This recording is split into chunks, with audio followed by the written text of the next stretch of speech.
ये असल में कहानी की शुरुआत नहीं, ये तो कहानी का क्लाइमेक्स है। जापान, वो जगह जहां सूरज सबसे पहले उगता है। और यह है एक जापानी शादी। जापानी के रईस लोग इसी तरह से अपनी शादी मनाते हैं। उनके कल्चर में एक रिवाज बहुत मशहूर है। दूल्हा अपने दुल्हन को महंगे तोहफे देता है। लेकिन जो कहानी मैं आपको सुनाने वाला हूं वो किसी जापानी शादी या किसी जापानी रिवाज की नहीं है। इस कहानी का हीरो है ये गिटार जैसा दिखने वाला जापानी बाजा। इतना महंगा इसीलिए है क्योंकि ये खास लकड़ी से बनता है, और ये खास लकड़ी जो है ना, ये जापान के आसपास किधर भी नहीं मिलता। ये लकड़ी चीन से जापान तक समंदर के रास्ते स्मगलिंग करके पहुंचाया जाता है। चीन का शंघाई पोर्ट इसी जहाज ने इन लकड़ियों को चीन तक पहुंचाया है। वो इसीलिए क्योंकि ये लकड़ी चीन में भी नहीं मिलती। हजारों किलोमीटर का सफर तय कर कर मद्रास से लकड़ियां लाते हैं। लेकिन मद्रास पोर्ट पर खड़े जहाज तक लकड़ियां ये तिरक लेके आती है। अब आप सोचोगे, एक लकड़ी के लिए इतनी मेहनत? लाल चंदन अभी पूरी दुनिया में सिर्फ शेषाचलम जंगलों में पाई जाती है। कानून के मुताबिक तो इधर पेड़ काटना बिल्कुल इलीगल है, लेकिन जिधर कानून होगा उधर क्राइम भी तो होगा ना। अपनी कहानी और लाल चंदन की स्मगलिंग इधर ही से शुरू होती है। शेषाचलम जंगल, सुबह के 4 बजे। इस घने जंगल के रास्ते से जाता हुआ ये टमाटरों से भरा हुआ ट्रक, या फिर कह सकते हो टमाटरों से ढका हुआ, और उसके पीछे 11 मुल्कों की पुलिस। और आप तो जानते ही है, जब जब ये 11 मुल्कों की पुलिस ने किसी का पीछा किया है तब तब ये मुंह के बल गिरे हैं। आप कोई भी पिक्चर उठा लो, अरे अब डॉन को ही देख लो। खैर छोड़ो, तो ये ट्रक पुलिस को घुमा घुमा कर पागल कर देती है। कैसे तैसे करके पुलिस इस बार उस ट्रक को रोकने में कामयाब हो जाती है। एक कांस्टेबल ट्रक के ड्राइवर के पास जाता है और आग बबूला होकर कहता है, साले पुलिस को चकमा देता है, साले निकल बाहर निकल। और तभी उसका वो हाल होता है कि वो अगली बार किसी भी ट्रक ड्राइवर से पंगा लेने से पहले 500 बार सोचेगा। ये स्टाइल से उतरता हुआ अपना पुष्पा भाव, पीछे से जोरदार डीजे का म्यूजिक, अपने भाव का अंदाज ही कुछ अलग है भाई। फिर भाव पुलिस से बात करता है और कहता है, काय रे साहेब, बहुत दिनों बाद। हाँ, कैसा काय, तबीयत पानी ठीक है ना? हाँ बस, काय को तकलीफ दे रहे हो मेरे को? 10,000 में मामला सलटाते हैं ना, तुम भी खुश मैं भी खुश। क्या बोलो, क्या बोलता है? तभी एक कांस्टेबल आके अपने भाव का कॉलर पकड़ता है और गुस्से में कहता है, रिश्वत देता है? अबे तू पुलिस वालों को रिश्वत देता है? सर, ये 10,000 में मामला सलटाना चाहता है। फिर क्या होना है, धोबी पछाड़। बारी बारी से आते हुए हर एक कांस्टेबल पर बोली बढ़ाते जाता है, जैसे कि 10,000, 20,000, 30,000। और तब जब जब कोई नहीं मानता है तब तब वो मुंह के बल गिरता है। ऐसे करते करते बोली 1 लाख तक पहुंच जाती है। और तब सीनियर पुलिस अपनी बंदूक की नोक भाव पर ताकता है। मजबूरन पुष्पा भाव को सरेंडर करना पड़ता है, किंतु अपने भाव को पता है कि कौन कितना मुंह फाड़ सकता है।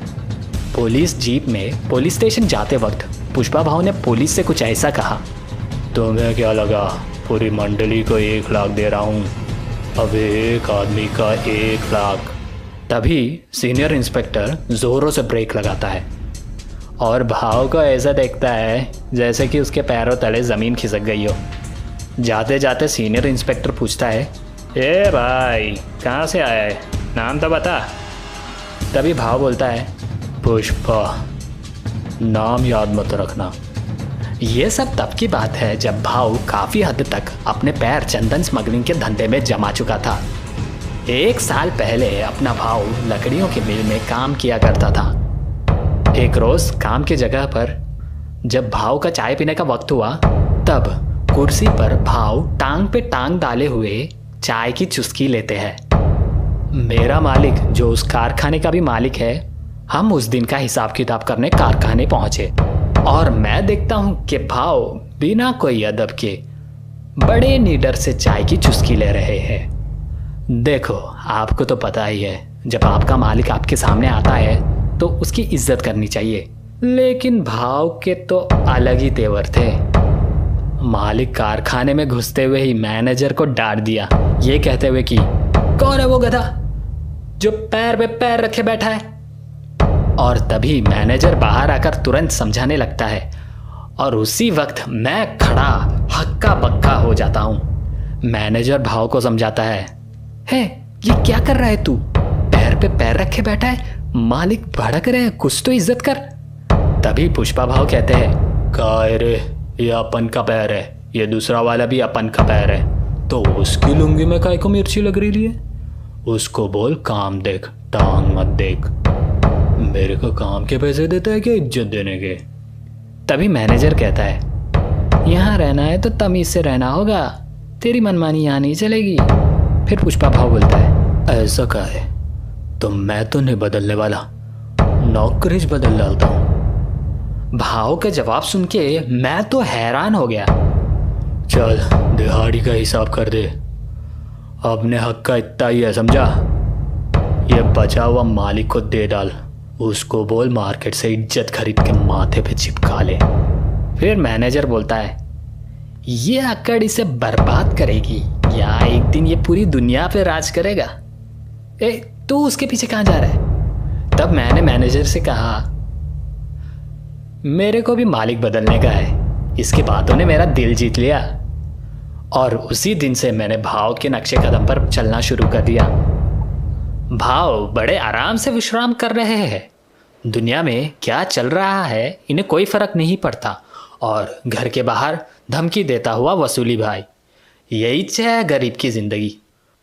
और ये जो इनके सामने झुककर कपड़े धो रहे हैं, ये पुष्पा की माँ है।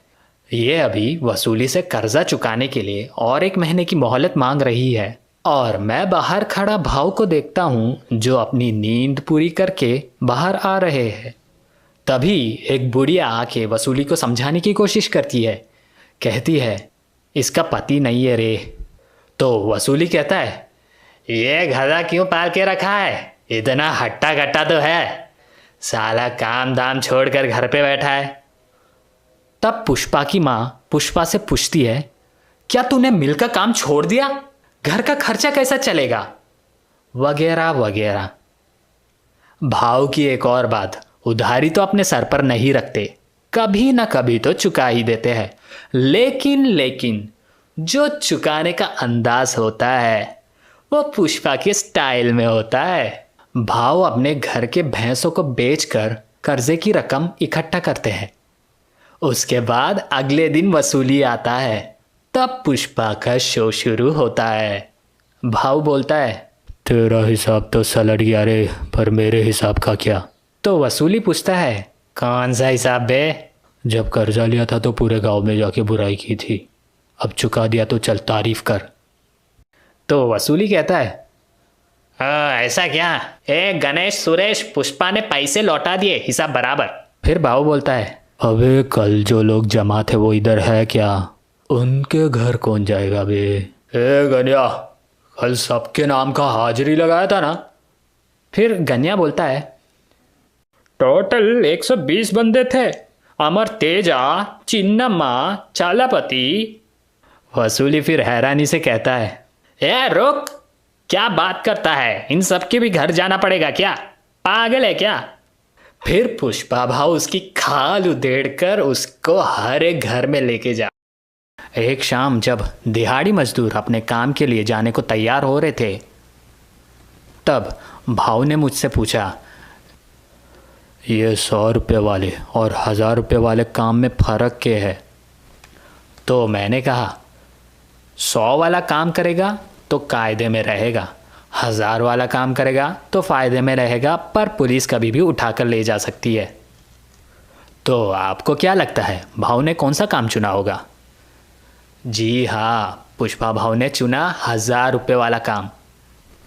तो आप पूछोगे वहाँ पे तो खतरा है। सही बोला। मैंने भी कहा भाव से कि ए भाव किधर जा रहा है, वो गैर कानूनी काम है, उसमें घर लौटने की भी गारंटी नहीं है। तब भाव ने कहा टेंशन नको ले रे, मैं भी कानून का गैर है, कोई अपना नहीं है। ये बोलते हुए मैं और भाव उस जीप पर चढ़ जाते हैं। इससे एक बात तो साफ है, भाव ना तो कायदे से डरता है और ना ही डेढ़ शानों से। ये जो काम पर जा रहे हैं ना हम, ये कोई ऐसा वैसा काम नहीं है, ये टोटल जोखिम भरा काम है। ये घने जंगल में जंगली जानवरों का खतरा रहता है वो अलग, यहाँ पुलिस कभी भी रेड मार सकती है। अब आप सब पूछोगे कि खास बात क्या है इस जंगल में। आपको तो पता ही है कि पेड़ काटना मना है, खास करके लाल चंदन के पेड़। जी हाँ, यही तो है स्मगलिंग। हमने काम धाम तो शुरू कर दिया था, पर थोड़ी देर के बाद खबरियों ने हमें इत्तिला कर दिया, संदेशा देते हुए कि रेड पड़ने वाली है।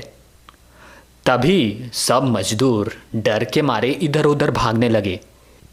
तभी भाव ने सबसे कहा थाम रे, मजदूर के नाम पे धब्बा है तुम लोग। इतनी मेहनत से मजदूरी की, वो भी 4 पुलिस वालों के डर से छोड़ के जाएंगे तुम लोग। अपने पास एक रास्ता है, सबका फ़ायदा होगा। डीएसपी गोविंद, जिसका नाम सुनते ही सारे स्मगलर कांपने लगते हैं। जब वो आता है तब स्मगलर अपना माल छोड़ के अपनी जान बचाने में जुट जाता है।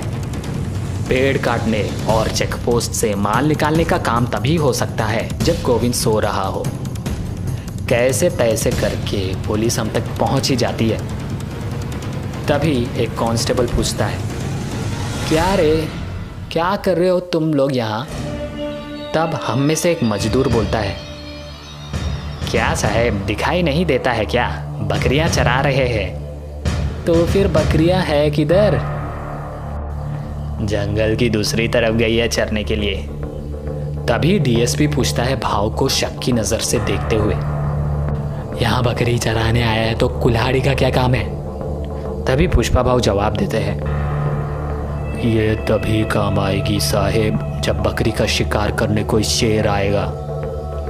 साहेब इज्जत करते हैं इसीलिए तुम लोग के आने से पहले लकड़ी छुपा दिए, नहीं तुम लोग की टोली के सामने से लेके जाते, तब तुम लोग की इज्जत नीलाम नहीं होती क्या। तब डीएसपी गुस्से में आकर बोलता है बहुत चर्बी चढ़ी है तुझे, चल बता। फिर पुष्पा भाव बोलता है जवाब में क्या साहेब, तुम इधर माल पकड़ने को आए या जो हाथ लगे वो पकड़ने को आए। उसी वक्त डीएसपी को बहुत गुस्सा आता है और वो पुष्पा के सर पे बंदूक ताक देता है। भाव बोलता है तुम एक टाइम पे एक गोली चलाओगे, मैं एक टाइम पे 7 कुल्हाड़ी चलाऊंगा, किसके ज़्यादा टुकड़े होंगे ये सोच लो। ये सब बोल के भाव और अपनी मंडली माल को छुपाने में और पुलिस को भगाने में कामयाब हो जाती है। ये सब होने के बाद मैंने भाव से एक सवाल पूछा, भाव मेरे को कुछ बोलने का था, तुम मुझे अपने साथ रख लो ना। फिर भाव जवाब में बोला मेरे पास देने को है ही क्या बीड़ी के अलावा। नाम क्या है रे तेरा। मेरा नाम केशवा है, प्यार से सब लोग कटलेट बुलाते हैं। ये उंगली कट गई ना, इसीलिए कटलेट नाम पड़ गया। काम क्या है बोल। वो पहले जिधर हम काम करते थे ना, उन लोगों ने बताया कि आप बहुत बड़े आदमी बनोगे एक दिन। मेरे को है ना बहुत सारा पैसा कमाने का है ताकि मैं अपने गांव जा सकूं। आपके साथ रहूंगा तो पैसा कमा पाऊंगा ना। हाँ मंजे, तेरे लिए मैं बड़ा आदमी बन जाऊं। भाव ने मुझसे पूछा कि तू कितना पैसा कमाना चाहता है। तब मैंने अपना पूरा दिमाग लगा के बताया कि 10 लाख रुपए। फिर भाव ने पूछा बस इतना ही। साला जा आज की अपनी दिहाड़ी मजदूरी लेके जा। पर तभी अचानक डीएसपी पूरी फौज लेके प्रकट हो जाता है, ना जाने कहां से, और तो और भाव को हमला करने पर उकसाता है और भाव उसकी बातों में आकर उस पर हमला भी कर देता है। पर भाव अपनी जान बचाने की बजाय पूरी की पूरी तिरक भगा ले जाता है और मैं कैसे तैसे करके वहां से बच निकलता हूँ। आखिर में भाव पकड़ा तो जाता है, पर पुलिस के हाथ माल का एक टुकड़ा भी हाथ नहीं आता। आखिर तिरक भरा हुआ इतना सारा माल इतने कम समय में पुष्पा भाव ने छुपाया कहां? ये सवाल सिर्फ मेरे ही मन में नहीं था, डीएसपी भी सोच में पड़ गया था। जब भाव को पुलिस पकड़ती है तब डीएसपी पूछता है, माल किधर है रे? तब भाव बोलता है, काहे रे साहब, मेरे को पकड़ने के अलावा कोई और काम नहीं है कि माल फिर नहीं मिला? थाने चल के बात करते हैं, लस्सी पीते पीते। इधर कितना धूप है रे, काम नहीं हटेगा रे, बैठ नहीं गए तो बैठ जा। पकड़े जाने पर भाव की बड़ी धुलाई होती है और यहीं पर अपने दर्शकों को पुष्पा का एक कड़वा राज पता चलता है। भाव हम सबसे अलग इसीलिए है क्योंकि 5 साल पहले भाव के साथ बहुत बड़ा अन्याय हुआ था, या फिर कह सकते हो उनकी मां के चरित्र पे जबरदस्ती धब्बा लगाया गया था। आज भी भाव को कोई उस किस्से के बारे में याद दिलाने की कोशिश करता है तो उसके आंख भर आते हैं, जैसे कि इस कांस्टेबल ने याद दिलाने की कोशिश की। ये उन दिनों की बात है जब भाव साफी है। ये लोग लाल चंदन की स्मगलिंग करते हैं। कोंडारेड्डी के भाई लोग हैं। ये लोग कुल मिला के 3 भाई है। जॉली रेड्डी सबसे छोटा, शराब और शबाब के बिना इसका दम घुटने लगता है। किसी औरत के बिना इसकी रातें नहीं कटती। शादी चाहे किसी की भी हो, दुल्हन के साथ सुहागरात तो सिर्फ जॉली रेड्डी ही मनाता है। बीच वाला है जग्गा रेड्डी। तीनों भाइयों में ज्यादा दिमाग इसी के पास है। कितना माल गया, कितना माल आया, हर चीज का हिसाब यही रखता है। बोले तो धंधा इसी के कंधों पर टिका हुआ है। यह है कोंडारेड्डी, सबसे खतरनाक। ये लोकल गैंग से बदला लेने के चक्कर में 6 लोगों को मार गिराया। बदला लेना जीने से ज्यादा जरूरी था, जिसमें इन्होंने अपना दाहिना हाथ खो दिया। तब से सारा धंधा अपने बाएं हाथ से संभालते हैं। भाव जब पकड़ा गया तब मुझे लगा भाव को छुड़ाने कोई नहीं आएगा, पर मालिक लोग खुद आ गए।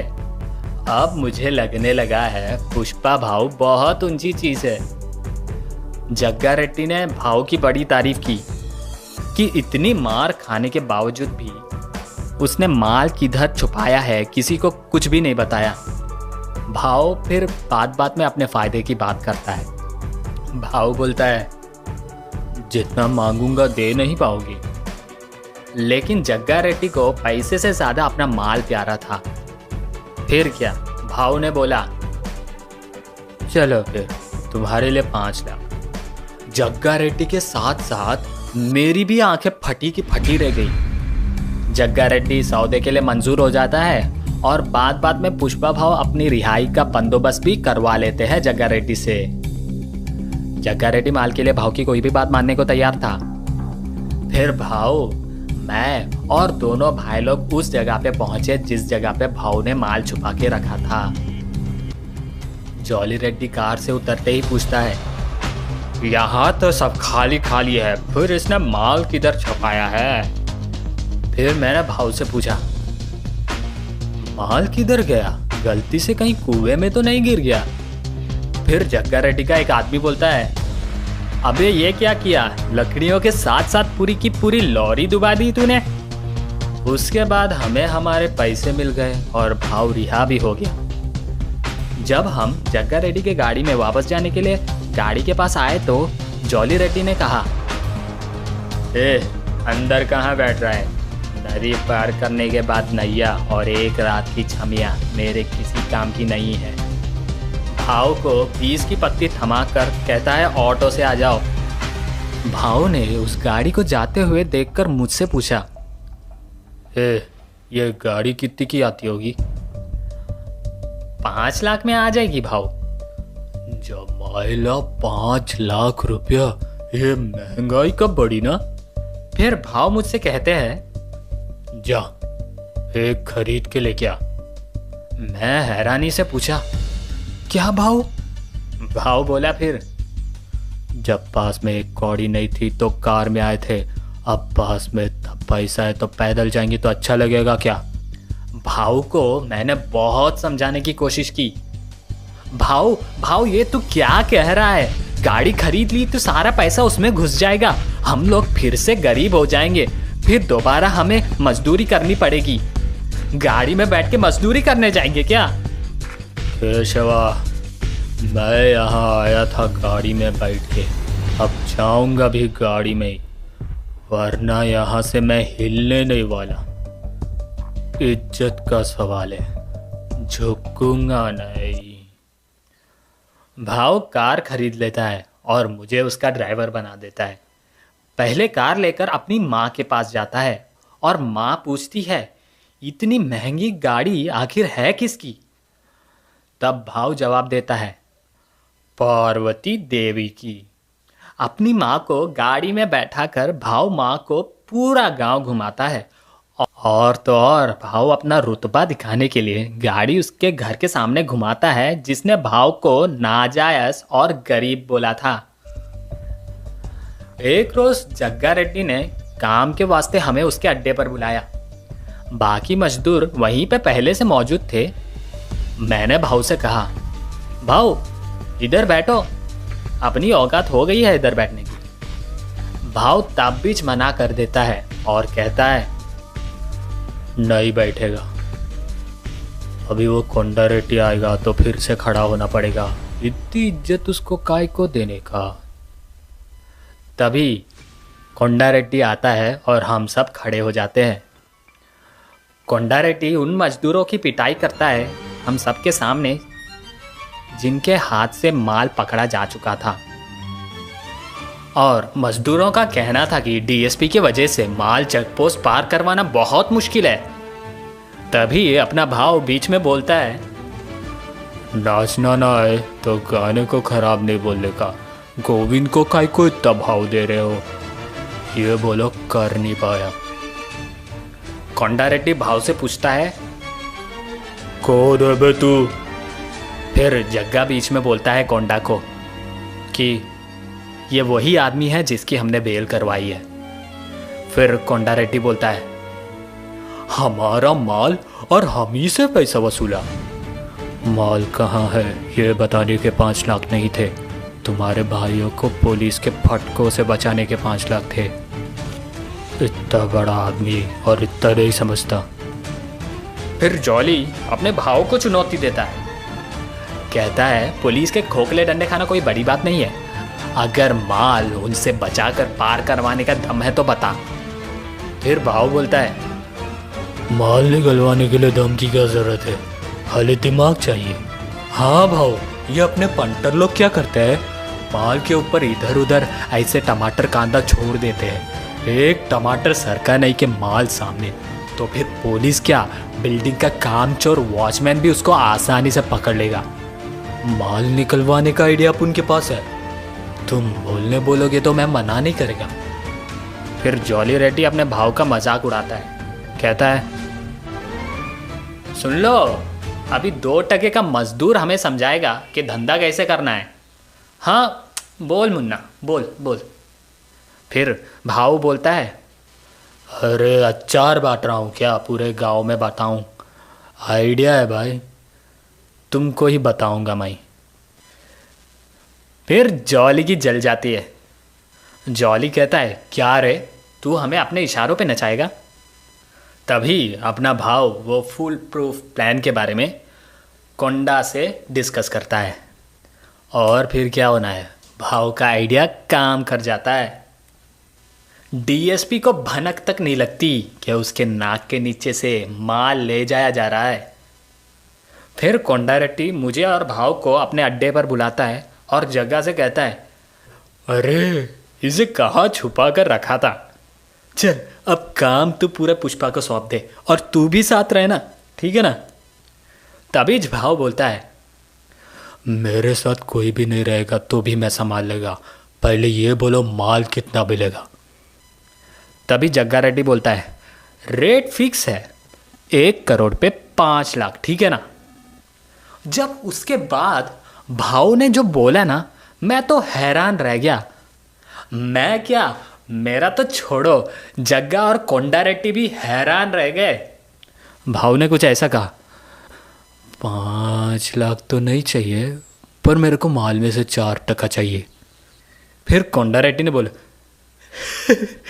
तू खुद का नुकसान क्यों करवाना चाहता है? जग्गा ये तो गधा निकला रे। मुझे तो बिल्कुल अच्छा नहीं लगा भाव के डिसीजन की वजह से। फिर वापस जाते वक्त मैंने भाव से पूछा कार में बैठे बैठे, ये क्या भाव, वो 5 लाख दे रहा था ना, अब 1 लाख का घाटा हो गया। फिर भाव मुझे जवाब देते हैं, 5 लाख लेकर भी अपने को झुकना ही पड़ता। अभी 4% लिया ना तो अपन पार्टनर बन गया। मंजे कोंडा और मैं एक लेवल, अभी कंधे से कंधा मिलाने का, झुकने का नहीं।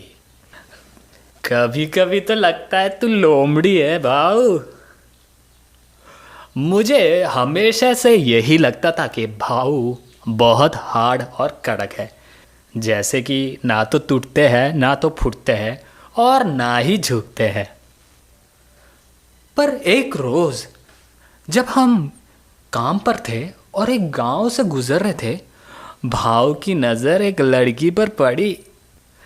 फिर क्या, वो दिन था जब मैंने भाव को किसी के सामने झुकते हुए देखा।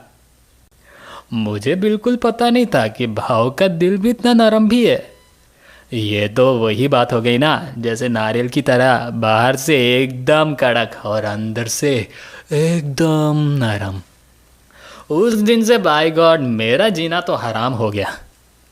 उस दिन से रोज़ाना भाव वो लड़की को देखने के लिए मुझे लेकर घूमते थे, कभी गांव में तो कभी मंदिर में। भाव का ध्यान अभी काम में थोड़ा कम था, लेकिन इतना भी कम नहीं था, पर ज़्यादा ध्यान लड़की पर था।